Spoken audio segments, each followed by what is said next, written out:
क्या आप कल्पना कर सकते हैं एक ऐसे एम्पायर की जिसने दुनिया के 3 बड़े कॉन्टिनेंट्स यूरोप, एशिया और अफ्रीका को एक साथ बांध कर रखा था। आज हम डिकोड करेंगे क्लास 11 हिस्ट्री का chapter 2 an empire across 3 continents. ये कहानी सिर्फ राजाओं की नहीं बल्कि उस सिस्टम की है जिसने आज के मॉडर्न वर्ल्ड की नींव रखी। इस एम्पायर का हार्ट था मेडिटेरेनियन सी। रोमन एम्पायर इतना विशाल था कि नॉर्थ में इसकी बाउंड्रीज रायन और डैन्यूब रिवर्स थीं और साउथ में सहारा डेजर्ट इसका बॉर्डर बनाता था। वेस्ट में अटलांटिक ओशन से लेकर ईस्ट में यूफ्रेटिस रिवर तक ये पूरा इलाका रोमन डोमिनेशन में था। लेकिन सवाल ये है कि इतने बड़े एरिया को कंट्रोल कौन और कैसे करता था। रोमन हिस्ट्री को समझने के लिए आपको इसके 3 मेन प्लेयर्स को समझना होगा: द एम्परर, द सेनेट और द आर्मी। 509 बीसी से लेकर 27 बीसी तक रोम एक रिपब्लिक था जहां सेनेट के पास असली ताकत थी। लेकिन 27 बीसी में ऑगस्टस ने इस सिस्टम को बदल दिया और प्रिंसिपेट की स्थापना की। ऑगस्टस जो पहला एम्परर बना, उसने खुद को प्रिंसेप्स यानी लीडिंग सिटीजन कहा ताकि सेनेट को ये ना लगे कि उनकी पावर छीन ली गई है। पर असली पावर किसके पास थी? वो थी रोमन आर्मी के पास। रोमन आर्मी उस वक्त की सबसे यूनिक ऑर्गेनाइजेशन थी क्योंकि ये एक प्रोफेशनल पेड आर्मी थी। सोल्जर्स को सैलरी मिलती थी और उन्हें कम से कम 25 साल तक सर्विस देनी पड़ती थी। आर्मी ही वो ताकत थी जो एम्परर्स का फेट डिसाइड करती थी। अगर आर्मी नाराज होती तो सिविल वॉर होना तय था। लेकिन एडमिनिस्ट्रेशन सिर्फ तलवार के दम पर नहीं चलता, उसके लिए चाहिए थे डेवलप्ड शहर। रोमन एम्पायर का असली सीक्रेट था उसका अर्बनाइजेशन। कार्थेज, अलेक्जेंड्रिया और एंटियोक जैसे बड़े शहर ही टैक्सेशन और एडमिनिस्ट्रेशन के सेंटर्स थे। गांव से टैक्स कलेक्ट करके इन शहरों में लाया जाता था, जिससे एम्पायर की इकोनॉमी चलती थी।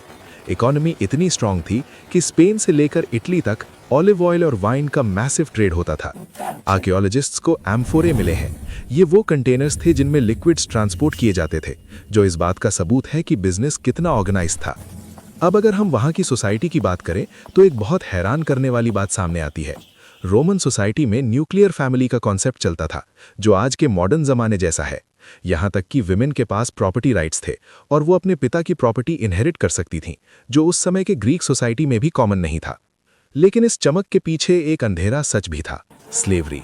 स्लेवरी रोमन इकोनॉमी की बैकबोन थी और स्लेव्स को इंसान नहीं बल्कि इन्वेस्टमेंट माना जाता था। फर्स्ट और सेकंड सेंचुरीज शांति और प्रॉस्पेरिटी के थे, जिसे पैक्स रोमाना कहा जाता है।